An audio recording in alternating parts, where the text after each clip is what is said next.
सातबारा संदर्भात एक महत्वाचा निर्णय लवकर करे लवकर एक महत्वाचा निर्णय तुम्ही घेतलेला आहे. नेमका काय निर्णय?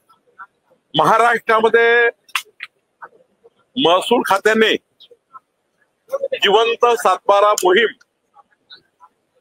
सुरू करण्याचा निर्णय घेतलेला आहे. मी उद्या सभागृहात निवेदन करणार आहे. जिवंत सातबारा म्हणजे जे व्यक्ती मृत पावलेले आहेत आणि अजूनही सातबारा अभिलेखामध्ये त्यांचे नाव आहेत, वारसाची नावं चढवल्या गेले नाही. त्यामुळं वारसांना तहसील कार्यालयामध्ये, सर्कल कार्यालयामध्ये, तलाठी कार्यालयामध्ये पायपीट करावी लागतं. त्यामुळे महसूल विभाग आता कॅम्प लावून टाइम बाउंड कार्यक्रमामध्ये 3 महिन्याच्या आतमध्ये संपूर्ण राज्यामध्ये जिवंत सातबारा म्हणजे मृत व्यक्तीचे नाव कमी करून त्यांच्या वारसाचे नाव हे अभिलेखामध्ये सातबारामध्ये आणण्याचा एक टाइम बाउंड कार्यक्रम आम्ही करतो आहे. बुलढाणा जिल्ह्यामध्ये चिखली तालुक्यामध्ये हा कार्यक्रम पूर्ण झाला आहे. आमच्या श्वेता महल्ले तिथल्या आमदार आणि तिथल्या तहसीलदारनी हा केलेला आहे आणि तो प्रायोगिक तत्वावर झाला होता. आता राज्यामध्ये संपूर्ण महाराष्ट्रात मृत व्यक्तीचे नाव कमी करून जिवंत आणि वारसाचे नाव आपण आता सातबारामध्ये आणतो आहे. जिवंत सातबारा मोहीम ही महाराष्ट्रामध्ये सुरू होते आहे. पुढच्या 3 महिन्यामध्ये सर्व अभिलेख हे जिवंत व्यक्तीच्या नावाने असणार आहे. सर, विशेषतः सातबाऱ्यासाठी वर्षभराचा कालावधी लागत होता आणि अंडर टेबल पण पैसे द्यायला लागायचे. ही आर्थिक व्यवस्था सुद्धा थांबतील. हो, आता राज्यातल्या कुठल्याही वारसांना त्यांचे नाव ठेवण्याकरता पायपीट करावी लागणार नाही, हेलपाटे मारावे लागणार नाही. महसूल खातं स्वतः पुढाकार घेऊन जिवंत सातबारा मोहीम करणार आहे. सर, यामध्ये लगेच फेरफार देखील ओढलं जाणार आहे, कारण की जेव्हा नावावर होतं त्यानंतर फेरफारसाठी फेरी मारली. वारसाचं नाव चढणार असल्यामुळे ऑलरेडी तो फेरफारच असणार आहे. त्यामुळं कोणत्याही परिस्थितीमध्ये मृत व्यक्तीचे नाव आता सातबाऱ्यावर राहणार नाही, अभिलेखामध्ये राहणार नाही. अशी आम्ही जिवंत सातबारा मोहीम या राज्यात सुरू केलेली आहे. एक तालुका पूर्ण झालेला आहे आणि आता तो प्रायोगिक तत्वावर चिखली तालुका आम्ही केला. आता संपूर्ण राज्य आम्ही करतोय. महाविकास आघाडीची आता बैठक झालेली आहे. अंतिम आठवड्या प्रस्तावावरती सरकारला घेण्याची तयारी केली. विशेषतः शेतकऱ्यांच्या प्रश्नावर उद्या विरोधक आक्रमक होणार आहेत. नाही, ते अंतिम आठवडा प्रस्ताव विरोधी पक्षाचा अधिकार आहे. त्यांनी त्याच्यात काय मांडावं त्यांचा अधिकार आहे. कुठला प्रश्न मांडला पाहिजे, मला वाटतं सरकार तयार आहे. विरोधी पक्षानं कुठलाही प्रस्ताव आणला तरी आमच्या सरकारने एवढं चांगलं काम केलं आहे.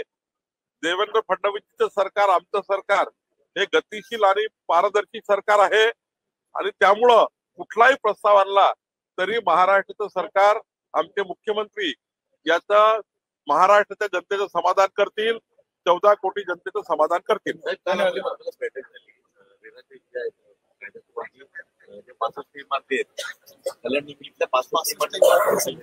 बैठक काय झाली आज आपण कॅबिनेट काय कल्याण डोंबिवलीच्या 65 इमारती, यामध्ये त्या इमारती तोडण्याकरता उच्च न्यायालयाचे काही आदेश आहेत, परंतु माननीय उच्च न्यायालयाला आम्ही त्या ठिकाणी काही वेळ मागणार आहे आणि त्या ठिकाणचे 3000 लोक राहतात आहेत.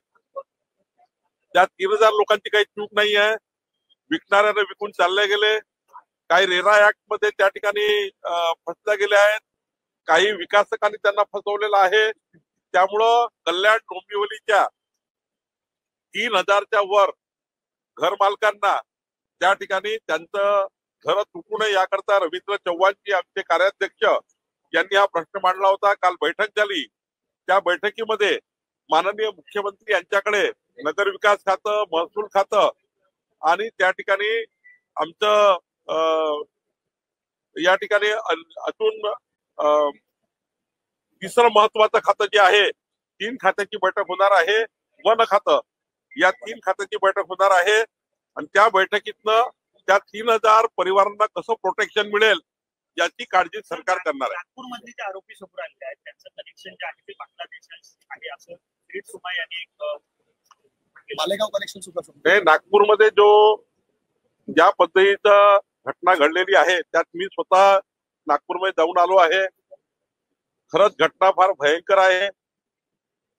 पोलिसांना ज्या पद्धतीनं मारहाण झाली आहे, डीसीपीना कुऱ्हाड मारलेली आहे, आमच्या महिला भगिनीची छेडछाड करण्यात आलेली आहे. ज्या पद्धतीचं प्लॅनिंग करण्यात आलं ते प्लॅनिंग या ठिकाणी एक मास्टर माइंड कुठतरीच्या पाठीमागे होता. आता पोलिसांनी सर्वांना पकडलेला आहे. अजून अंतिम व्यक्ती शोधण्याचा प्रयत्न पोलीस करत आहे.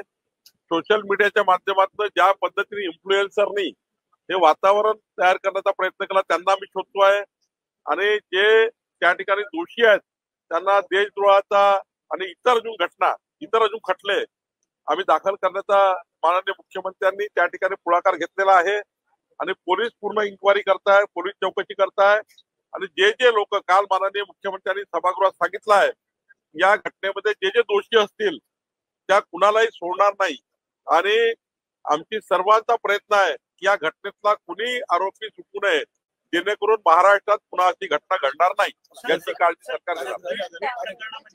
प्रकरणामध्ये जे न्यायाधीश आहेत त्यांनी कुठेतरी जे निलंबित झालेले पोलीस आहेत त्यांच्यासोबत पार्टी केल्याचा दावा जितेंद्र आव्हाडांनी केला. नाही, याबद्दलची फार माहिती मला नाही. मी माहिती खूप बोलतो.